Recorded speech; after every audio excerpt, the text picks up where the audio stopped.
masuk di dalam satu pembahasan kita hari ini. Hari ini kita memperingati akan hari Paskah dan kita bersama-sama akan merenungkan satu ayat di dalam Alkitab. Saya mengajak saudara membuka di dalam Yesaya pasal ke-52. Mari kita membuka bersama-sama, yaitu di dalam kitab Yesaya 52 ayat 13 sampai ayat yang ke-15. Yesaya 52 ayat 13 sampai ayat yang ke-15. Sudah menemukan? Mari kita baca bersama-sama 3 ayat yang ada di dalam kitab suci. Mari kita buka suara kita bersama-sama membacakannya. Sesungguhnya hamba-Ku akan berhasil, ia akan ditinggikan, disanjung dan dimuliakan. Seperti banyak orang akan tertegun melihat dia, begitu buruk rupanya, bukan seperti manusia lagi, dan tampaknya bukan seperti anak manusia lagi. Demikianlah ia akan membuat tercengang banyak bangsa, raja-raja akan menatupkan mulutnya melihat dia. Sebab apa yang tidak diceritakan kepada mereka akan mereka lihat, dan apa yang tidak mereka dengar akan mereka pahami. Kita sekali lagi dengan kepala kita bersama-sama berdoa. Bapak surga, kami baru saja membaca akan sebagai firman Tuhan. Tuhan persiapkan kami untuk kami dapat menelaah setiap kebenaran-Mu, dan bagaimana kami dapat belajar, bagaimana kami senantiasa melihat segala sesuatu di dalam Engkau sendiri, dan bila Engkau sendiri yang memimpin kami masing-masing, untuk kami dapat menjalankan setiap kebenaran-Mu dengan setia. Terima kasih ya Tuhan, kami menyerahkan pemberitaan firman Tuhan. Di dalam nama Yesus Kristus kami berdoa. Amin. Saudara, di dalam pembahasan yang kita baca, Yesaya pasal 52, ini menjadi satu pengantar untuk kita masuk di dalam Yesaya pasal ke-53. Yesaya 53 dikenal sebagai satu pasal yang terkenal dengan satu tema, The Suffering Servant, atau hamba yang menderita. Banyak orang berusaha untuk mengerti apa maksud hamba yang menderita yang ada di dalam Yesaya pasal 53. Maka hari ini kita masuk di dalam pembahasan di dalam ayat 13 sampai ayat 15 di dalam pasal 52 untuk kita melihat adanya sebuah hal yang kita sama-sama kumpulkan di dalam bagaimana kita mengerti konteks hamba yang menderita di dalam konteks kita masing-masing sebagai anak-anak Tuhan. Kalau kita mau jujur saudara, gereja sampai pada hari ini harus menghadapi sebuah hal, itu apa? Gereja harus berdebat dengan bermacam penafsiran-penafsiran tentang siapakah hamba yang menderita itu. Maka kalau kita melihat di dalam Alkitab, kita percaya bahwa the suffering servant itu ada di dalam pribadi Kristus. Ya. Kita melihat the suffering servant itu ada di dalam pribadi Kristus, di mana dalam Alkitab ada 7 kali kitab Yesaya 53 dikutip di dalam Perjanjian Baru. Tetapi saudara, kita melihat di sini banyak orang-orang yang khususnya dari berbagai macam background membaca the suffering servant ini, mereka tidak melihat figur ini ada pada diri Kristus.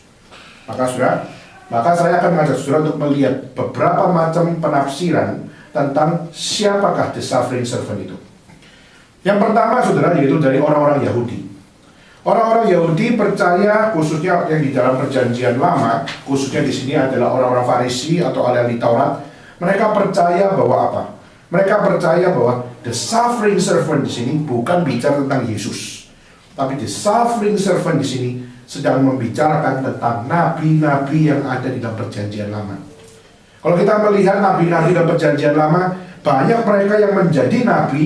Mereka mengalami kesusahan, mereka mengalami penderitaan, mereka mengalami begitu banyak struggle di dalam mereka menjalankan panggilan mereka sebagai hamba Tuhan, sehingga mereka di dalam pelayanan mereka banyak sekali menderita.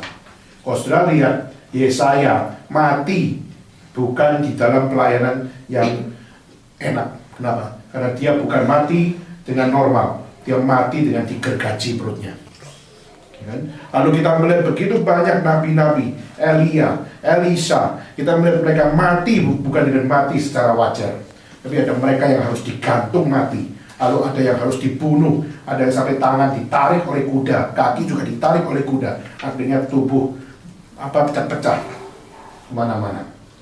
Saudara, ini adalah satu hal gambaran orang-orang Yahudi yang lama, khususnya orang Yahudi tradisional, membaca bahwa itu adalah nabi-nabi yang mengalami begitu banyak suffering di dalam setiap pelayanan mereka. Jadi mereka tidak percaya bahwa itu adalah Yesus. Kenapa? Coba lihat kehidupan nabi-nabi, mirip kok. Kalau memang itu orang Kristen mengatakan Yesus yang adalah hamba Tuhan yang menderita, maka Yesus sedang meniru para nabi-nabi. Bukan para nabi-nabi yang tiru Yesus, tidak. Tapi justru Yesus yang tiru kehidupan nabi-nabi, yaitu menderita untuk Tuhan. Nah, ini satu penafsiran, satu kelompok penafsiran dari orang Yahudi yang tradisional, saudara. Lalu kedua adalah dari orang-orang Yahudi secara kontemporer, yaitu orang-orang sekarang. Hari ini kita juga bukan hanya melihat bangsa Israel atau bangsa Yahudi yang secara berpikirnya sama seperti orang zaman dulu, tidak. Tapi juga ada satu kelompok orang-orang Yahudi yang sekarang kita bisa katakan sebagai contemporary Jew, ya, yang juga mereka punya konsep bahwa apa? Mereka punya konsep bahwa siapakah hamba Tuhan yang menderita itu? Kalau yang tradisional mengatakan hamba Tuhan yang menderita itu adalah siapa tadi? Para nabi-nabi, ya kan?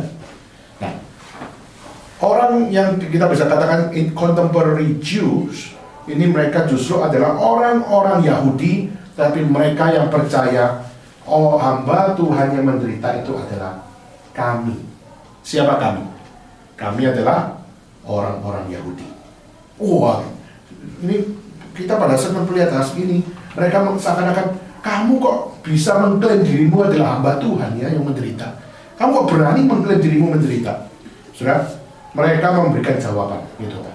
Lu coba lihat di dalam sejarah, 2000 tahun bangsa Israel di dalam menjalani kehidupan mereka. Orang Yahudi hidup di dalam 2000 tahun, coba lihat berapa banyak penderitaan-penderitaan yang harus ditanggung oleh bangsa Israel, ditanggung oleh orang-orang Yahudi. Contoh, saudara, bangsa Israel itu dibuang dan dijajah oleh bangsa-bangsa itu berapa negara? Babel menjadi penjajah buat bangsa Israel, untuk bangsa Yahudi. Lalu Persia menjadi akan bangsa yang menjajah. Asyur menjadi bangsa yang juga pernah menjajah. Kita melihat banyak bangsa-bangsa besar. Mesir juga pernah menjajah bangsa Israel. Maka kita lihat kehidupan bangsa Israel itu tidak pernah merdeka. Kehidupannya itu selalu dijajah. Sudah. Capek rasanya dijajah itu, menderita kehidupan dijajah itu. Saudara, Indonesia dijajah sama Belanda berapa tahun? 300 tahun. Sudah. 300 tahun dijajah. 3,5 tahun. 300 tahun mengalami jajahan bangsa Indonesia. Setelah kita merdeka, tanda kutip, Belanda sudah tidak lagi menjajah kita. Akhirnya siapa yang jajah kita? Jepang. 3 tahun kan? 3,5 tahun. Akhirnya kita lihat, waduh, bangsa Indonesia mengalami jajahan demi jajahan. Nggak enak, penderitaan. Kalau kita dengerin cerita orang-orang di tahun 45 lahir, lalu mereka cerita zaman mereka lahir keadaan seperti apa dan apa, kita kan tahu waktu di dalam penjajahan itu cerita mereka penuh dengan suffering. Begitu juga kita melihat bangsa Israel pada saat mengatakan, we are the suffering servant. Kenapa? Karena bangsa kami selama 2000 tahun, bangsa kami mengalami suffer yang di dalam temporary time yang begitu panjang. Dan bukan hanya penderitaan yang ada tertulis di dalam kitab suci saja. Sampai di zaman kontemporer, yaitu di zaman modern, bangsa Israel pun mengalami begitu banyak penderitaan. Contoh yaitu di Auschwitz, yaitu di Holocaust, peristiwa Holocaust di Polandia. Kita melihat banyak peristiwa-peristiwa terjadi di mana orang-orang Yahudi dimasukin kamp konsentrasi, lalu mereka dimatiin, disuruh hirup akan satu gas beracun. Pernah dengar kan? Sudah? Bahkan dari mereka banyak akhirnya lari pergi ke luar negeri, lari ke Amerika, ada yang lari pergi ke Asia. Sudah. Kemarin pada saat baca koran, saudara, di Shanghai itu adalah satu tempat lokasi di mana orang-orang Yahudi pernah melarikan diri pergi ke Shanghai, dan di situ mereka pindah, dan di situ mereka hidup di Shanghai, dan akhirnya kawin campur dengan orang Chinese, dan akhirnya mereka keturunan Yahudinya sudah nggak murni lagi. Akhirnya orang muka Chinese tapi pakai peci, gitu ya, saudara. Akhirnya kita melihat kenapa harus ada kondisi-kondisi seperti itu. Dan mereka mengatakan di dalam Alkitab bangsa Israel begitu menderita. Di saat kami sekarang ini menghidupi pun banyak orang menginginkan kematian kami. Maka kalau mereka bertanya, coba lihat di zaman sekarang, kenapa Hitler mesti untuk kejar orang Yahudi sampai mati, sampai 60 juta orang, atau 6 juta orang, atau 60 juta orang, terus saya kasih koreksi lagi, 6 juta orang mereka harus mati, laki-laki ditelanjangi, lalu perempuan ditelanjangi, suruh putar akan satu lapangan, setelah putar satu lapangan, lalu mereka ditembak satu demi satu. Lalu akhirnya pada saat mereka berlari menuju kepada jurang, akhirnya ditembak satu persatu, didorong, dan akhirnya mereka dibakar. Kesusahan seperti ini, saudara, kita tidak bisa mengerti. Kenapa? Karena ini satu hal di mana kehidupan mereka sangat-sangat dibenci. Kalau kita coba tanya lagi, kenapa sih mereka sampai dihukum sampai begitu? Dosanya apa sih Israel itu? Hah? Dosanya apa sih orang Yahudi itu? Kok sampai dibenci sampai begitu rupa, sampai Hitler sampai bunuh jutaan orang Yahudi? Apa yang menjadi dosa mereka, saudara? Maka di sini kita melihat orang-orang Yahudi menganggap Yesaya 53 sedang membicarakan tentang kehidupan orang-orang Yahudi. Karena mereka menderita 2000 tahun, mereka terus mengalami penderitaan-penderitaan. Dan habis-habis, susah terus-menerus, saudara. Maka ini menjadi satu hal yang kita sama-sama untuk melihat. Ini berbagai penafsiran. Ya. Di saat orang-orang Yahudi menafsirkan ini, lalu ada orang Yahudi yang sekarang menafsirkan seperti itu. Lalu juga ada orang-orang ateis. Orang-orang ateis yang pada saat baca kitab suci ini, mereka mengatakan, hamba Tuhan yang menderita itu siapa? Mereka mengatakan, hamba Tuhan yang menderita itu adalah hamba yang sudah tidak perlu kita bicarakan lagi. Kenapa? Karena dia sudah mati. Mereka mengatakan siapa? Hamba Tuhan yang menderita pasti adalah hambanya Tuhan. Tetapi tidak usah kita bicarakan siapa dia. Kenapa? Karena he already died. Mereka sudah mati, mereka sudah tidak ada lagi. Maka pada saat dia mengatakan seperti itu, buat apa kita bicara kitab suci lagi? Toh Tuhan sudah mati. Ini biarlah menjadi museum, tidak usah dibaca. Masukkan aja di dalam perpustakaan. Tak perlu menjadi satu bahan perenungan setiap hari di dalam kehidupan anak-anak Tuhan. Ternyata tidak usah. Tetapi kita sebagai orang Kristen, saudara, kita percaya betul bahwa apa yang difirmankan di dalam kitab suci ini adalah satu kebenaran yang menyatakan bahwa hamba Tuhan yang menderita pasti akan datang dan akan menggenapi setiap apa yang dinyatakan di dalam nubuat kitab suci. Maka pada saat kita melihat hamba Tuhan yang menderita itu adalah hamba Tuhan yang bagaimana? Maka pasal 52 ayat 13 sampai 15 ini adalah menjadi sebuah konteks sebelum kita masuk di dalam Yesaya 53. Nah, oke, saya kan sudah masuk, sudah. Di dalam ayat 13 dikatakan apa di situ? Dikatakan, sesungguhnya hambaku akan berhasil, ia akan ditinggikan, disanjung, dan dimuliakan. Saudara, ini statement yang paradoks banget. Satu sisi kita melihat, hamba Tuhan di sini adalah hamba Tuhan yang menderita. Tapi di satu sisi yang lain, kitab suci mengatakan, sesungguhnya hambaku akan berhasil, dia akan ditinggikan, dan dia akan dimuliakan. Seakan-akan begitu paradoks, sudah. Kenapa dia harus menderita hanya untuk dia ditinggikan? Kenapa dia harus menderita di saat dia dinubuatkan untuk dimuliakan? Kenapa ini harus terjadi, saudara? Maka saudara, di sini kita melihat ada 3 poin terpenting, di mana kenapa hamba Tuhan yang menderita itu adalah hamba Tuhan yang akan dimuliakan. Kenapa? Karena pertama, hamba Tuhan yang menderita itu adalah hamba Tuhan yang mempersembahkan hidupnya. Sacrifice menjadi satu poin.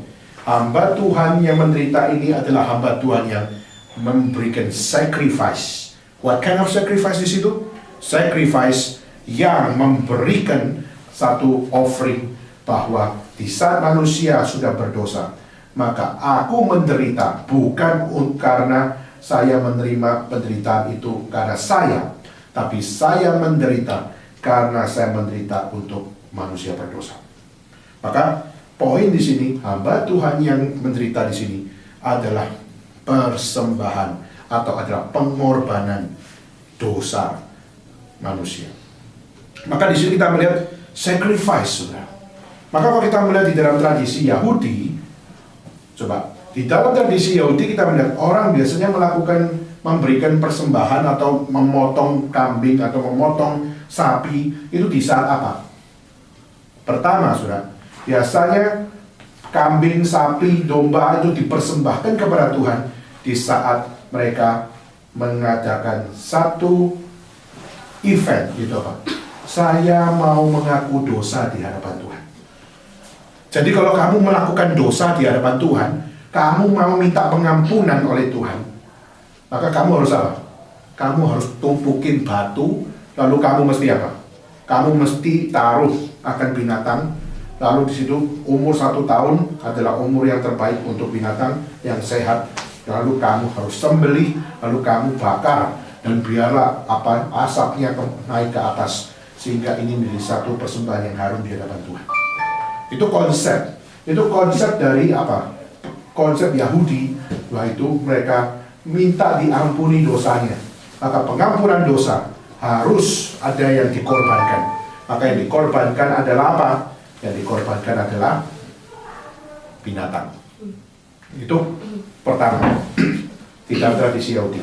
Kedua, mezbah untuk memberikan korban bakaran juga diberikan, atau kita juga mesti numpukin batu, lalu kita harus taruh binatang, lalu kita sembelih, lalu kita bakar. Selain kepada Tuhan, karena kita memohon pengampunan dosa. Hal yang kedua yang dikerjakan oleh orang Yahudi adalah, misalnya, saya sama Alpin, saya bersalah sama Alpin, ya. Dan Alpin juga berkata bahwa apa?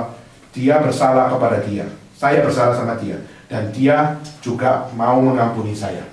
Dan kalau dia mau mengampuni saya dan saya minta saya diampuni oleh dia, maka saya harus berjanji. Maka saya harus di hadapan Tuhan, di atas satu mezbah, sembelih satu binatang, lalu di saat kita membakar akan korban bakaran itu, api yang naik ke atas, maka di situ kita berdua berjanji di hadapan Tuhan. Tuhan, saya telah melakukan kesalahan sama Alpin, maka saya di hadapan Tuhan, saya minta mohon Tuhan ampuni kami. Lalu dia juga, Tuhan, saya menerima perlakuan dari Daniel, tapi saya di hadapan Tuhan, saya mengampuni orang ini. Sudah? Sekarang kalau kita lihat tradisi hari ini, terlalu gampang say sorry kan. Misalnya kita pukul tangan dari teman kita, sakit deh, gitu kan, langsung kita berapa? Sorry. Iya. Kalau di dalam tradisi Yahudi, lu untuk sorry, lu mesti korban bakaran. Ya. Sense of perfection di dalam segala sesuatu, kamu pada saat melakukan kesalahan, kamu harus minta ampun di hadapan Tuhan. Saya minta sorry sama, misalnya sama Alpin, saya minta sorry sama Lydia, saya minta sorry sama William dan sebagainya. Maka di sini untuk kita minta sorry, ada yang dikorbankan binatang. Hari ini kita nggak ada, bukan? Mungkin kita kalau Tuhan mau binatang diberikan, mungkin kau cari nyamuk aja. Kita cari nyamuk, ini Tuhan ya kasih ya. Sehingga kita menganggap cari yang gampang deh, gitu. Nah, tetapi kita melihat ini adalah satu hal. Kenapa hamba Tuhan yang menderita itu penting di dalam, khususnya dalam kehidupan saudara dan saya? Karena dia menjadi the true sacrifice, di mana kita tidak perlu, tidak bisa kita melakukan hal-hal yang salah atau dosa. Kita nggak perlu untuk melakukan mesbah bakaran itu terus menerus dan terus menerus. Kenapa? Karena sampai mati kita akan melakukan semuanya itu di dalam tidak ada satu kesempurnaan dari apa yang kita berikan pada Tuhan. Saudara akan lebih pintar berdosa daripada saudara pintar melakukan kebaikan atau kebenaran. Tetapi kenapa Kristus menjadi satu sosok di dalam iman Kristen, di mana kita percaya dia adalah the suffering servant yang menjadi the true sacrifice buat kita, adalah karena hanya di dalam persembahan Allah saja adalah persembahan yang sempurna yang dapat membuat kita menyadari pengampunan dosa yang diberikan oleh Allah. Itulah adalah pengampunan yang forever and ever dijamin oleh Tuhan. Selama ini kalau kita melakukan dosa lalu kita bikin mezbah bakaran, kita minta ampun sama Tuhan. Pertanyaannya, persembahan yang kamu naikkan kepada Tuhan itu sempurna atau enggak? Saudara pasti nggak sempurna kan memberikan persembahan. Saudara bisa jatuh lagi kok, ya kan? Saudara memberikan persembahan, aku nggak mau ulangi lagi Tuhan. Ulangi lagi. Tuhan, aku nggak mau ulangi lagi. Jatuh lagi. Maka saudara, kita forever and ever akan selalu fall. Kenapa? Kita nggak bisa memberikan the perfect gift kepada Tuhan, the perfect sacrifice kepada Tuhan, kecuali Allah menjamin melalui dirinya memberikan the true sacrifice untuk menjamin ini adalah persembahan yang sempurna. Aku rela mati untuk kamu, aku rela mengorbankan anakku yang tunggal untuk menjadi penebus dosamu dan dosaku, sehingga kita tidak perlu lagi untuk apa? Tidak perlu lagi untuk memberikan persembahanmu yang tidak sempurna itu. Kenapa? Karena yang sempurna sudah diberikan. Yang sempurna sudah diberikan. Maka apa yang kita kerjakan? Ya kita harus bersyukur, mensyukuri setiap pemberian yang sempurna itu dari Tuhan. Maka the suffering servant yang dibicarakan dalam kitab suci adalah yang pertama, adalah the perfect sacrifice yang Tuhan berikan kepada manusia, sehingga manusia dapat dijamin manusia ditebus dosanya. Kalau tidak ada jaminan dari Allah yang sempurna menjamin akan pengampunan dosa dalam hidup saudara dan saya, saudara akan selalu tidak bisa menikmati kehidupan imanmu. Kenapa? Karena kamu apa-apa takut. Apa-apa takut. Kenapa? Kamu menemukan ketidaksempurnaan di dalam dirimu. Dan kamu akan khawatir terus dengan dirimu. Suatu kali saudara, ada seorang biarawan yang namanya Martin Luther. Martin Luther pada saat dia itu membaca kitab suci, dia mengatakan, gila men, di dalam kitab suci dikatakan bahwa apa? Di dalam kitab suci dikatakan, gua ini manusia yang berdosa, gua adalah manusia yang selalu melakukan kesalahan yang sama. Gua mana mungkin dapat menerima keselamatan. Saya mana mungkin bisa apa? Memberikan yang terbaik buat Tuhan. Dia langsung berkhawatir banget. Dan seorang biarawan ini terus tiap hari, kalau misalnya saya sama Alpin melakukan dosa, misalnya apa? Saya marahin Alpin, piye toh? Ya apa sih? Goblok tenan kamu. Aku ngomong begitu, aku menyakiti hatinya dia. Waktu saya bilang seperti itu, saya sudah jahat sama dia.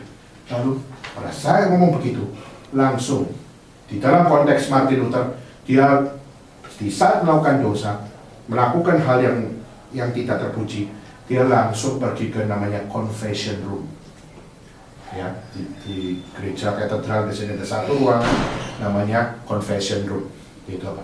Minta ampun. Akhirnya di situ bilang, aku berdosa, frater atau Adri. Kenapa? Karena tadi saya marahin si Alpin. Saya bilang goblok sama dia. Saya minta maaf kepada Tuhan. Ya sudah, Tuhan berkati kamu ya. Ya Tuhan terima, sudah dengar semua pengakuanmu. Setelah keluar lagi, langsung tiba-tiba Pak. Setelah keluar lagi, tak ada 10 menit balik lagi. Patri, saya mau confession lagi. Kenapa? Saya belum ikhlas untuk mengatakan bahwa Alvin itu memang adalah orang yang tak perlu menerima kata goblok. Kenapa? Karena barusan di pikiran saya memang dia goblok banget. Begitu. Akhirnya apa? Akhirnya saya bukannya saya masih merasa dia memang bodoh. Terus gimana? Ya saya minta maaf sama Tuhan. Tolong Padre itu ampuni dosa saya. Akhirnya apa? Ya sudah. Ya sudah, Kak, Tuhan ampuni kamu ya. Jangan ngomong lagi goblok sama si Alvin. Oke. Sudah dia keluar dari gereja, sudah mau pergi ke seminari. Tiba-tiba ada satu sepeda, wah kenceng, berusaha untuk tabrak dia. Langsung keluar apa? Kata-kata kotor. Wih, anjir, misalnya gitu kan? Wih, langsung mengatakan, aduh, gua ngomong bahasa kotor. Langsung apa? Gua harus ke confession room. Langsung lari sudah. Pergi ke confession room. Udah bilang apa? Padre, saya melakukan dosa lagi. Ya ilah, dosa apa lagi yang kau lakukan? Dari mengatakan, Padre, saya baru ngomong kotor. Ada satu sepeda dari cepat. Lalu saya waktu menghindar. Lalu pada saya menghindar, saya bilang, anjir. Dan akhirnya apa? Dan akhirnya saya merasa berdosa. Saya balik ke confession. Tolong ampuni saya. Saudara, Padre punya kesabaran, ada batasnya enggak? Padre bilang, Luther sekarang keluar dari confession room. Saya mau ngomong sama kamu. Dia bilang, hey, kalau soal begini-beginian kamu minta ampun, gua juga punya itu. Gua juga suka kayak kamu. Tapi ngapain kamu tiap kali harus minta ampun? Ya saya merasa berdosa sekali. Saya melakukan dosa sedikit aja, saya sudah jijik sama diri saya sendiri. Wih gila saudara. Martin Luther rupanya orang kayak begitu. Rupanya Martin Luther yang kalau lihat di fotonya keras sekali gitu kan. Rupanya adalah orang yang lembut hatinya. Maka jangan judge muka orang yang tanda kutip galak, pasti adalah orang yang galak, belum tentu. Kadang hatinya sangat sensitif, hatinya sangat lembut. Nah, waktu dia mengatakan, aku merasa jijik sama diriku sendiri. Tapi dia mengatakan, lu tuh teologimu tuh salah. Kenapa? Lu tuh memang menjijikkan.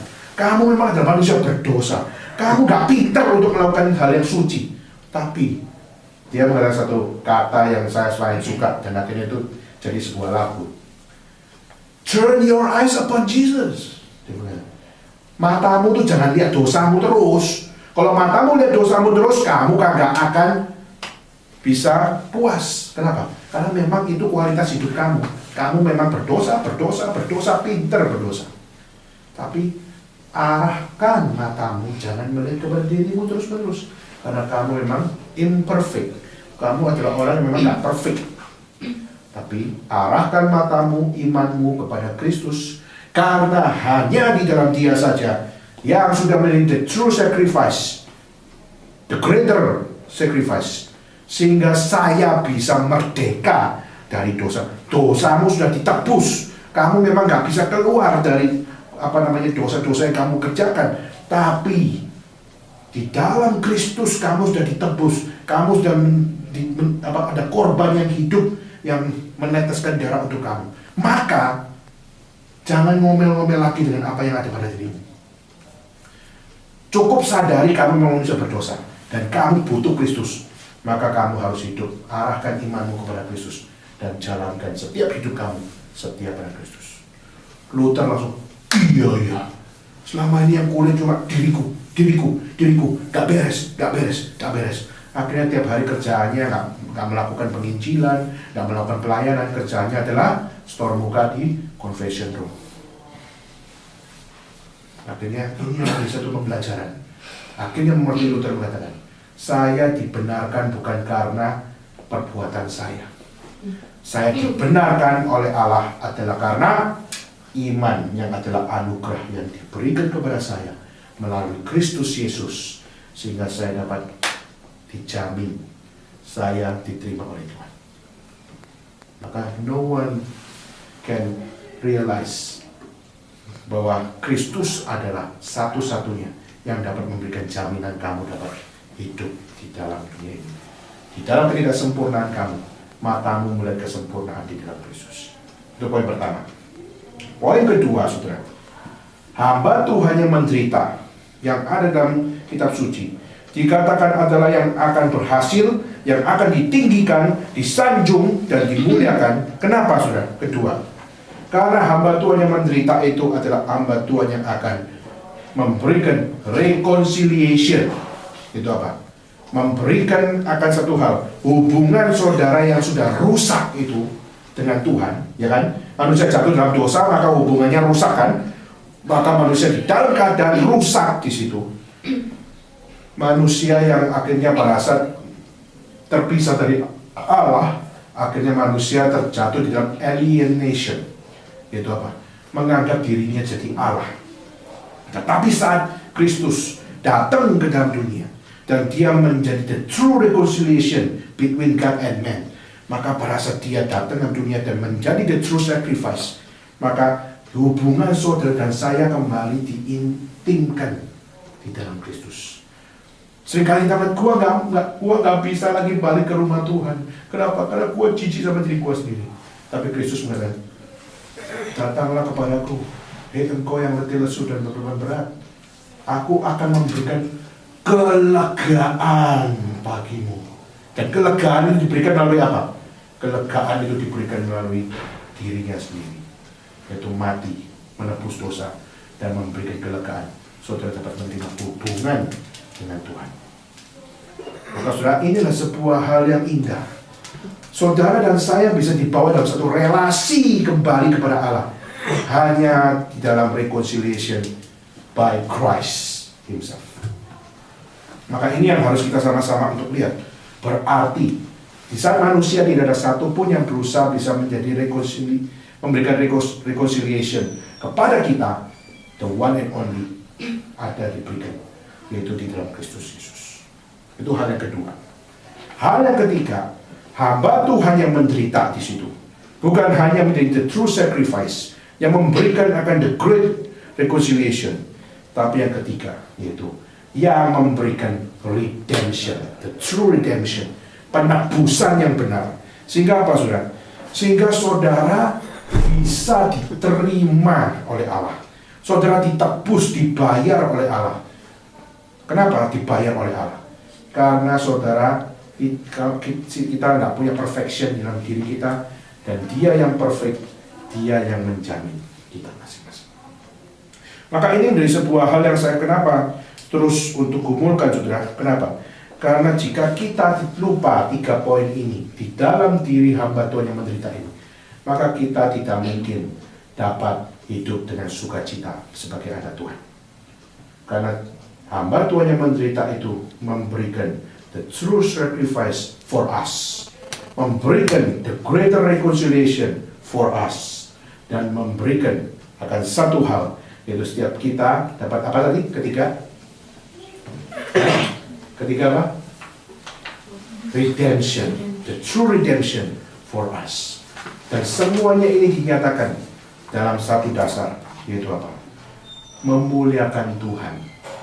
Jadi Kristus sebagai hamba Tuhan yang menderita, Dia mengerjakan semuanya ini bukan karena untuk kemauan dirinya, bukan untuk kemauan saudara dan saya, tapi di sini adalah Dia ditinggikan, Dia disanjung, dan Dia dimuliakan, dan Dia dicatat berhasil menyatakan the great sacrifice itu, the great reconciliation itu, dan the great redemption itu.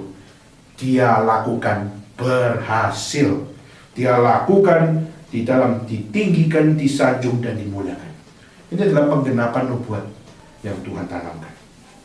Meskipun saudara, ayat ke-14 katakan, seperti banyak orang akan tertegun melihat buruk rupanya, tidak seperti manusia lagi, tampaknya bukan seperti anak manusia lagi di dalam penderitaan dia. Tapi ayat 15 dikatakan apa? Ia akan membuat tercengang banyak bangsa. Dia akan membuat raja-raja mengatupkan mulutnya melihat Dia. Dia akan menyebabkan orang tidak bisa melihat hal yang tidak besar di dalam diri apa yang Kristus kerjakan. Kenapa? Karena tidak ada satupun bangsa-bangsa, orang-orang besar yang mampu memberikan sacrifice yang sempurna. Tidak ada satupun bangsa-bangsa orang-orang yang dapat memberikan akan apa? Reconciliation yang benar antara manusia dengan Tuhan. Dan tidak ada satupun orang yang dapat memberikan redemption, memberikan penebus, menjadi redeemer antara manusia dengan Tuhan di dalam pada saat manusia jatuh dalam dosa. No one's. Tidak ada satu orang yang bisa membereskan semua ini.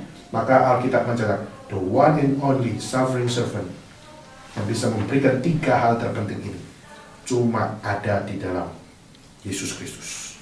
Dan 3 hal ini yang dikerjakan dalam Yesus Kristus juga sudah digenapi dan sudah dikerjakan dan sudah berhasil. Dan setiap orang tahu kekristenan mengapa menjadi unik. Kekristenan kenapa menjadi satu iman yang dipandang oleh orang adalah satu iman yang berbahaya. Kenapa? Karena iman kekristenan percaya satu-satunya keselamatan cuma di dalam Kristus Yesus. Tidak ada di dalam agama yang lain, tidak ada di dalam kepercayaan yang lain. Maka itulah yang dinilai oleh bangsa-bangsa. Iman Kristen, you must to be careful with Christian people. Kenapa? Nah, mereka sangat meyakini keyakinan bahwa keselamatan sudah dijamin oleh Tuhan. Maka saya hari ini mengajak saudara pada hari ini. Firman Tuhan mengajak saudara untuk apa? Jangan saudara menganggap iman kekristenanmu adalah sesuatu yang cukup. Kenapa? Karena saudara harus banyak belajar untuk melihat apa yang menjadi poin sacrifice yang terpenting dalam hidupmu. Poin reconciliation di dalam hidupmu. Dan poin redemption yang menjadi necessity di dalam hidupmu. Apakah saya sungguh sudah ditebus oleh Tuhan? Apakah saya sudah betul-betul hubungan saya dengan Tuhan sudah dibawa dalam satu keintiman bersama dengan Tuhan?